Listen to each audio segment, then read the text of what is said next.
Hello everyone, and welcome to the first episode of Suggestive Gaming's In Retrospect, where we examine a game or franchise that you may have missed and take a deeper look at its development, key individuals involved, and its impact on the video game landscape.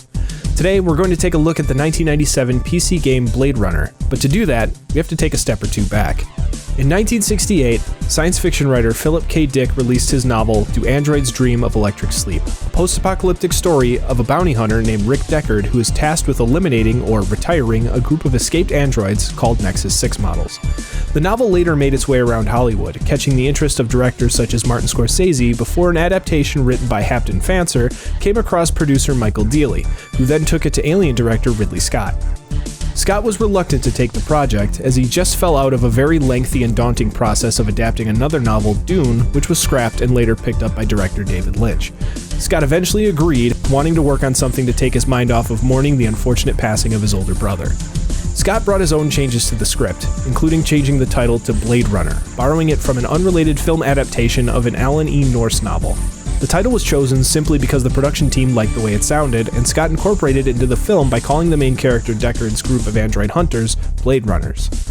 The film was released in 1982, with Star Wars and Indiana Jones star Harrison Ford portraying the main character Rick Deckard. Despite the big names attached to it, the film underperformed at the box office, and critics were mixed on it. The film studio Warner Brothers stepped in after filming completed and demanded changes that both Scott and Ford felt damaged the final product. Because of this, the studio took Scott's notes on the project and nearly 10 years later released Blade Runner, the director's cut, on home video in 1991. Staying more true to the director's original vision, the director's cut sold fairly well and reinvigorated audience interest in the film, causing it to achieve cult classic status. Perhaps due to the slight resurge in popularity, the company that had obtained the rights to the film and its intellectual property, called the Blade Runner Partnership, composed of producers Bud Yorkin and Jerry Perenchio, began to pitch the idea of a Blade Runner video game adaptation to several companies. After being denied by EA, Sierra, and Activision, the project was eventually taken by Virgin Interactive, and after several years of skirting around copyright issues, the game was given to the developer of the Command & Conquer series, Westwood Studios, to begin work. Because of the aforementioned copyright issues, the developer was not able to strictly adapt the story of the original film. Instead, the game's director Lewis Castle opted to create a new story that took place alongside the plot of the film, with characters and events overlapping to give the player an alternate view of the film's events. This move was slightly unorthodox for movie games of the time, as most video game adaptations of movie franchises generally took their plot and set pieces directly from their source material, often using clips from them as cutscenes in between the game stages. Virgin and the Blade Runner Partnership were thrilled by this idea, as well as early cutscenes that were pitched to them, since they could still release a game with the Blade Runner aesthetic and atmosphere without using any copywritten story, audio, or visuals. With this plan in motion, the team set out to create an adventure game, akin to the Sierra and LucasArts games such as Space Quest and the Indiana Jones games, respectively. To greater encapsulate the Blade Runner look and feel, the team decided to create the game in full 3D, unlike other adventure games of the time that were 2D and used sprite art. Unlike nearly every 3D game which used polygonal models rendered in real time, Westwood instead created their own engine which rendered character models using voxels, or pixels with height, width, and depth. To go into more detail on the differences between these styles, polygonal rendering sees models that are made up of connected points in 3D space, with each point connected by a line. This means that polygons can take on many different shapes and sizes, and when combined together, can make up many detailed models, especially when the number of polygons is very high. Most every 3D rendered game or film you see today uses polygonal models. The voxel engine by Westwood followed a similar concept, but instead of using polygons in 3D space that could consist of any shape, they simply used cubes of differing sizes and color. This means that every model in the Blade Runner game was created by stacking a bunch of blocks on top of each other. Think of every character or object in the game being created in Minecraft, and you'll have a good idea of how the system works. These models were then placed over pre-rendered 3D backgrounds to give the environments more detail without taking more processing power. Despite using this unorthodox rendering style, the game's animations were still motion captured by actors, and the game had around 20,000 motion captured animations, an unprecedented number at the time. The game's story, while not being a straight adaptation of the film, still follows a very similar plot of a Blade Runner, this time named Ray McCoy, following an investigation involving Nexus 6 replicants. Like intended by director Lewis Castle, the story runs parallel to the film, with several characters and plot points crossing over into the game. Most characters who appear from the film are even played by their live-action counterparts, such as Sean Young as Rachel and Joe Turkel as Dr. Eldon Tyrell. The game also featured a very unique and interesting aspect to its storytelling. Random events, encounters, and outcomes to situations, making every playthrough potentially different, and along with the game's 13 different endings, gives the player many reasons for replaying. The game story also runs in real time, with other characters playing out their investigations and side stories as the player does theirs. These aspects of the game also made it very ahead of its time in the adventure game landscape, with many games even today not taking that level of flexibility in their storytelling. Blade Runner was released October 31st, 1997, head-to-head with a new installment in the acclaimed LucasArts adventure series, Monkey Island.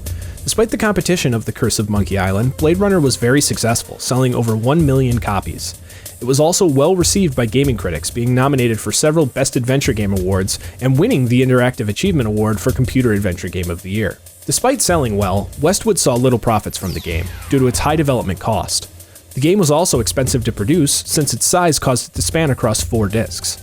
In addition, the Blade Runner partnership took a large percentage of the sales as part of their development deal. Virgin Interactive and Westwood were interested in making a sequel to the game, but the Blade Runner partnership agreed only on the condition that their licensing fee was increased even more. Virgin and Westwood predicted that the sequel would have to sell double or more what the original did to turn a profit, so the decision was to walk away from the Blade Runner franchise as it was now financially unfeasible to work on. In August 1998, less than a year after Blade Runner's release, Westwood Studios was sold by Virgin Interactive to Electronic Arts, with all of the rights of Westwood's games transferring to the new parent company. Westwood continued to develop games, namely under the Command & Conquer series, until EA folded the company in 2003 to consolidate the studio into its other branches. Director Lucas Castle went on to work on EA projects such as the Steven Spielberg-designed Boom Block series until 2009, when he left to work in other areas of the industry. Like many PC games of its time, Blade Runner later became what's known as abandonware, or software that became ignored and unsupported by its manufacturer.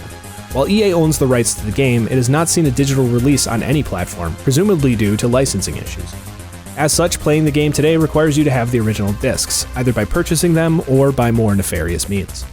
Finding the game may be difficult, but playing it on a modern PC is even more so. Because the game's installer was written for 16-bit Windows operating systems, it is incompatible with most modern PCs running 64-bit Windows or Macintosh. Therefore, playing the game requires either a virtual machine or a fan-made installer by replaying.de, which allows you to use the original discs to install the game, as well as provides necessary patches to play the game without issue. This solution still isn't perfect, however, as some bugs do exist, such as cutscenes not playing. In 2015, Lewis Castle explained that when Westwood was disbanded by EA, the original source code and assets for the game were lost, making a proper re-release of the game nearly impossible, unless it was rebuilt from the ground up, costing an estimated tens of millions of dollars. Much like the film it is based on, the Blade Runner video game went on to become a cult classic, with many of its players remembering it fondly, but without an easy way to play it today. Despite this, you can still see its impact in the video game industry today. The 3D adventure game style it ushered in is still in use by companies such as Sierra and Telltale Games. The concept of creating a video game that expands on a film's story instead of directly adapting it was also later used in such games as Enter the Matrix and Tron Evolution, among others. While many have likely never heard of the game, upon playing it, it's easy to see how its seeds were planted in the adventure game landscape, and despite its visuals, the game has stood the test of time and still feels modern despite being over 20 years old. While today the Blade Runner game doesn't get as much recognition as other adventure games of its time, it is hard to ignore the sheer ambitiousness and long-lasting effects of the project. With 2017's sequel to the original film, Blade Runner 2049, interest in the franchise rose once again, so maybe, someday, we'll see another video game in the universe.